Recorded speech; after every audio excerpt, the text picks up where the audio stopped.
കുറുവങ്ങാട് പുനരധിവാസത്തിന് 529.50 കോടിയുടെ മൂലധന നിക്ഷേപ വായ്പ അനുവദിച്ച് കേന്ദ്ര സർക്കാർ. ടൗൺഷിപ്പ് അടക്കം 16 പദ്ധതികൾക്കാണ് വായ്പ അനുവദിച്ചത്. പലിശയില്ലാത്ത വായ്പ 50 വർഷം കൊണ്ട് തിരിച്ചടച്ചാൽ മതി. ഇക്കാര്യം അറിയിച്ച് ധനം വകുപ്പ് അഡീഷണൽ ചീഫ് സെക്രട്ടറിക്കാണ് കേന്ദ്രം കത്തയച്ചത്. മാർച്ച് 31-നകം പണം ഉപയോഗിക്കണമെന്നാണ് നിർദ്ദേശം. ചാലക്കുടിയിൽ പട്ടാപ്പകൽ ബാങ്ക് കൊള്ള. ഫെഡറൽ ബാങ്ക് പേരട്ട ശാഖയിലാണ് കൊള്ള നടന്നത്. ഇന്ന് ഉച്ചയോടെയാണ് സംഭവം. ബൈക്കിൽ മുഖം മറച്ച് കൗണ്ടറിലെത്തിയ അക്രമി കത്തി കാണിച്ച് ഭീഷണിപ്പെടുത്തി പണം കവരുകയായിരുന്നു. 15 ലക്ഷം രൂപ നഷ്ടപ്പെട്ടതായാണ് വിവരം. കുറുവങ്ങാട് മണക്കുളങ്ങര ക്ഷേത്രോത്സവത്തിനിടെ ആനയിടഞ്ഞുണ്ടായ അപകടത്തിൽ 3 പേർ മരിച്ച സംഭവത്തിൽ നാട്ടാന പരിപാലന ചട്ടത്തിന്റെ ലംഘനമുണ്ടായെന്ന് ഫോറസ്റ്റ് കൺസർവേറ്റർ ആർ കീർത്തി. ഇത് സംബന്ധിച്ച റിപ്പോർട്ട് വനം മന്ത്രിക്ക് കൈമാറി. കൂടുതൽ കാര്യങ്ങൾ വനം മന്ത്രി പറയുമെന്ന് ആർ കീർത്തി പറഞ്ഞു. അപകടത്തിൽ മരിച്ച ലീലയ്ക്ക് ആനയുടെ ചവിട്ടേറ്റുവെന്ന് പോസ്റ്റ്മോർട്ടം റിപ്പോർട്ടിൽ പറയുന്നു.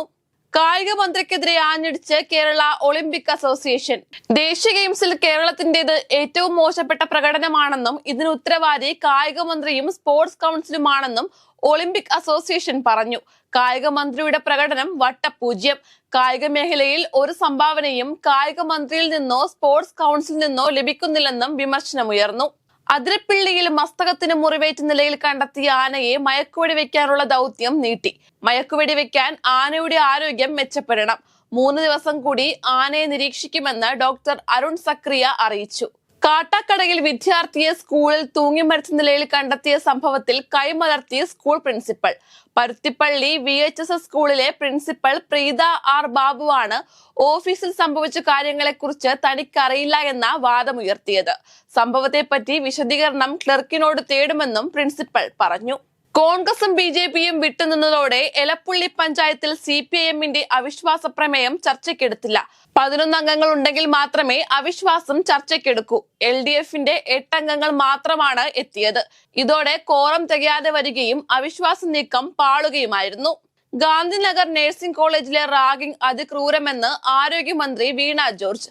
സസ്പെൻഷനിൽ ഒതുങ്ങേണ്ട വിഷയമല്ല, കുട്ടികളെ പുറത്താക്കുന്ന കാര്യം ഉൾപ്പെടെ ആലോചിക്കുമെന്നും മന്ത്രി പറഞ്ഞു. 16-കാരിയെ ബലാത്സംഗം ചെയ്ത കേസിൽ സഹപാഠിയായ 18-കാരൻ അറസ്റ്റിൽ. ആലപ്പുഴ സൗത്ത് പോലീസാണ് പോക്സോ കേസിൽ വിദ്യാർത്ഥിയെ അറസ്റ്റ് ചെയ്തത്.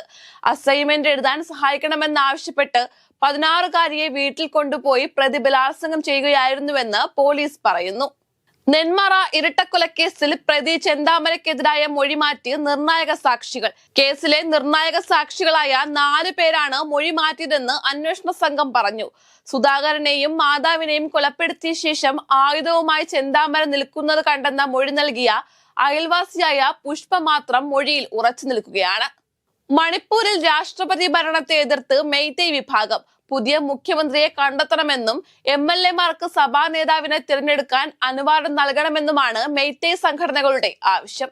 വ്യക്തിപരമായ കാര്യങ്ങൾ ഉഭയകക്ഷി യോഗത്തിൽ ചർച്ച ചെയ്യേണ്ടതില്ലെന്ന് പ്രധാനമന്ത്രി നരേന്ദ്രമോദി. അമേരിക്കൻ പ്രസിഡന്റ് ഡൊണാൾഡ് ട്രംപിനൊപ്പം നടത്തിയ സംയുക്ത വാർത്താ സമ്മേളനത്തിൽ പങ്കെടുക്കവേ ഗൗതം അദാനിക്കെതിരെ US പ്രോസിക്യൂട്ടർ ചുമത്തിയ കൈക്കൂലി, വഞ്ചന കുറ്റങ്ങൾ എന്നിവയെക്കുറിച്ചുള്ള ചോദ്യത്തോടായിരുന്നു മോദിയുടെ പ്രതികരണം. ബ്രോങ്കൈറ്റിസ് ബാധയെ തുടർന്ന് ഫ്രാൻസിസ് മാർപ്പാപ്പയെ വത്തിക്കാനിലെ ആശുപത്രിയിൽ പ്രവേശിപ്പിച്ചു. കൂടുതൽ ചികിത്സയ്ക്ക് വേണ്ടിയാണ് പാപ്പയെ ആശുപത്രിയിൽ എത്തിച്ചത്.